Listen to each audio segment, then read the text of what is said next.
Hi, I'm Life Coach Landry, and the topic is how do you know if you're falling in love? I have an email from a woman here who wrote me from New Orleans, which is where I'm going for my birthday here pretty soon. So I thought I would read her email to you and let you know a little bit about she's wondering if she's fallen in love. Hi, Life Coach Landry. I've been watching all your videos. They're wonderful. I've almost watched every single one of them. Thank you. One of the questions I had is I've been dating a guy for about 11 months. We've had our up and downs, but ultimately I'm totally in love with him.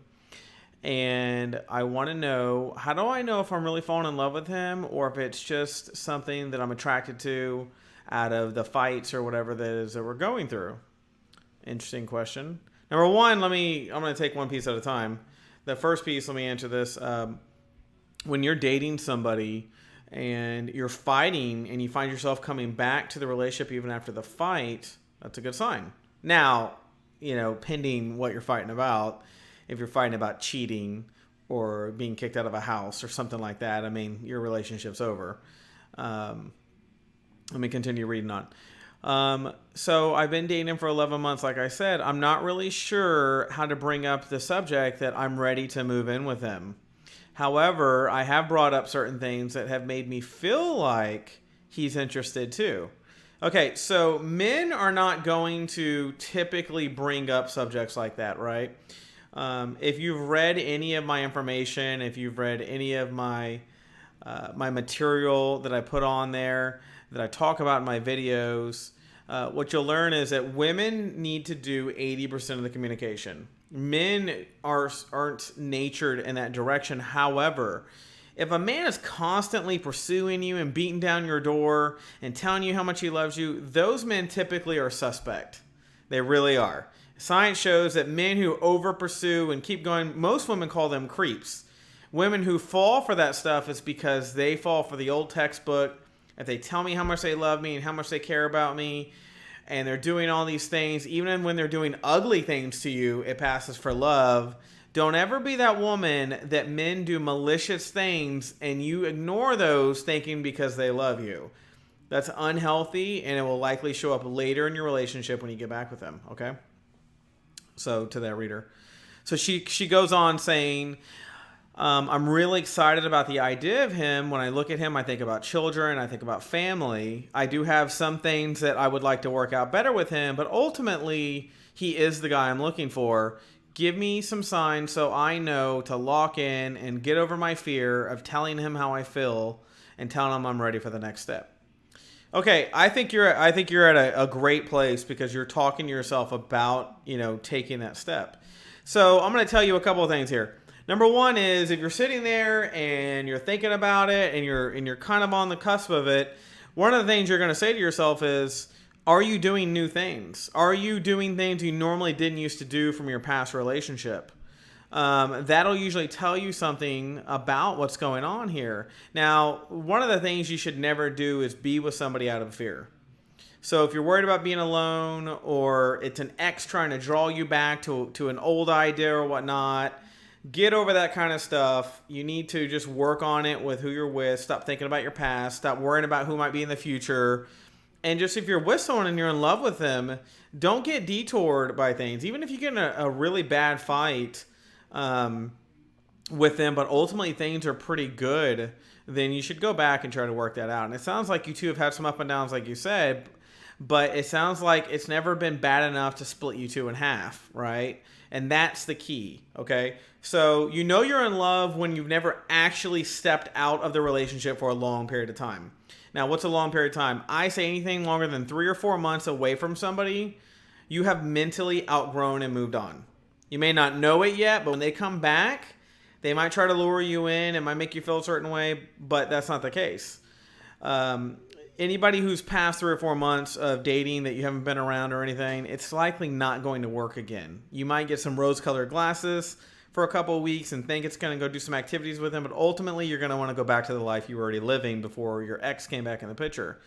Now, if they're new, which it sounds like yours is, only 11 months of dating, you two have a very high success chance still at this point. So another thing I would say is, have you seemed especially stressed lately? Now, what a lot of people don't realize is the more in love you become, the more stressed you become with them sometimes too. That's a key indicator, right? Transitioning from a casual to a serious relationship with somebody is a stressful kind of outing. But it's not a bad thing. It's just, it takes a little while to get into the groove that you are official, that all your other options that you had in your life or that you were dating are actually going to start coming to a real end. So it's just something to consider, okay? She also goes on to say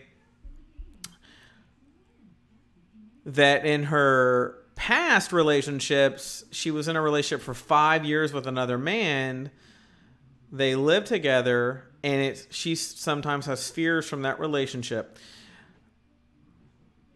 Okay, so, don't let fears from your past control you, right? Just because somebody else did something to you in your past, if you were cheated on, if they were abusive, if they were verbally abusive, and she says she was cheated on by him, and that's what ultimately ended her last relationship. Look, anytime someone cheats on you, you need to move on. It's over. Okay. Anytime someone has physically been intimate while being with you as a woman, I mean, that relationship is over. They may come back 6 months later and make it look all rosy again. It's not, because when you go back to it, you're ultimately going to have a lack of trust that they are never going to be able to rebuild. And even if they change, let that be for somebody else. It's not for you anymore. They had their shot with you. They blew it. Move on. Okay. So, what I'm saying there is don't let your fears control your future, right? Your rearview mirror is your past, and what you're seeing out of your front window is your future. Pay attention to your window. Stop looking in that mirror. Unless you're backing out of something, which is usually you leaving a relationship or someone you're dating or something like that, then that's what you need to pay attention to, okay? Another thing I would tell you, she's asking some more questions. I would say, is the person that you're falling in love with returning your feelings? That doesn't mean every day. Look, men don't always return them as reciprocal as women. But remember, when you make an effort, are they inviting you over to do something? Are you inviting them over to do something? Now, if they turn you down or you turn them down, is one of you following up to set a new time to make sure you still get to see each other?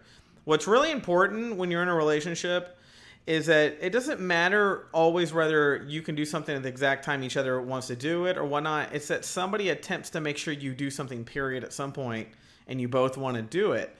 I know, in my relationship, I get excited when I'm going to get together with that person, or they're going to come over, or we're going to get together to go do something. Even though when we arrive we're normal, it still feels good inside. That is a key indicator that you are falling in love, okay? Another thing I would ask you is, when you think about your emotions, good, bad, and neutral with them, can they make you really angry? Can they make you really sad? If they can do those things, then you are falling in love because your feelings are really, really heightened. Okay. She says, after dating him for my last relationship for 5 years, I went on 6 to 7 dates with other men over the course of a year, and I was normally disappointed until I met this person. This person makes me mentally stimulated. You must have watched my videos.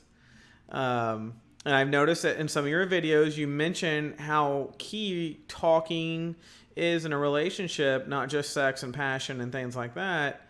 Is that a key indicator of my relationship that something is going well? Absolutely. Look, when you're dating somebody, you should feel mentally stimulated, okay? Let me give you a key indicator. When you don't feel mentally stimulated, you'll notice that you don't respect a lot of things they say.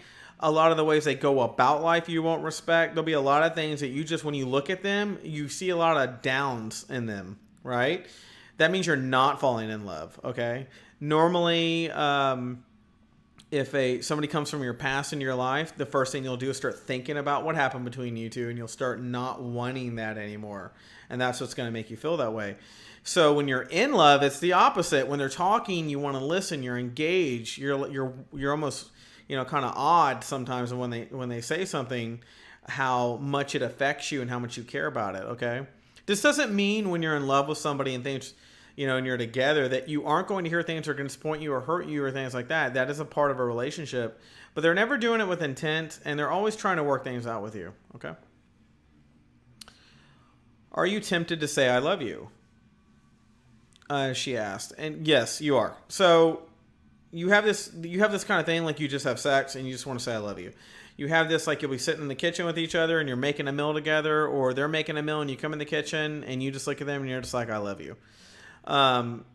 Things like that. And I would also say another one of those would be, are you investing more in the person? In other words, are you finding yourself when you have nothing going on, you want to be with them? And that's the way it should be. Okay.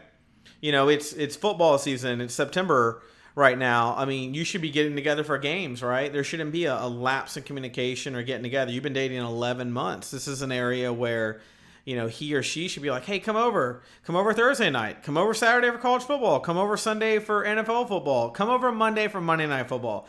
I mean, there's a lot of reasons right now to be getting together, and that's a perfect time for you to go over there, be with him, and talk to him about moving in. Go over there and just kind of broach the subject a little bit. Be like, hey, so I've really been thinking about things. I love coming over here. I love watching football with you. I would love if me and you could work things out so we could just live together. I think it would be a lot easier for us, and I love you, and I think it would be a step in the right direction for us, okay? Now, if you don't say it in the middle of the biggest play, but if it's halftime, there's nothing going on, bring it up. Let him test his comfort level. If he's comfortable with the conversation or wants to have more conversation about it, he is thinking that is a good idea too. If you bring it up to him like that and he's very like, oh yeah, we should talk about that sometime, but he never brings it back up to you or never says anything to it, then his interest level is low. Okay. Now remember, value yourself, and the point, and you should value them too. Don't ignore them. If you don't hear exactly the answer you want to hear from them, don't ignore them. Don't get distant. Remember, when you love somebody or you're falling in love with them, you never want to be distant. If you're distant, you're sending this signal that you are not in love, that you are seeking other options whenever you get distant. Now, a lot of people ask me, one of the questions I got on another email was from my last video, asking me, what is distance to you?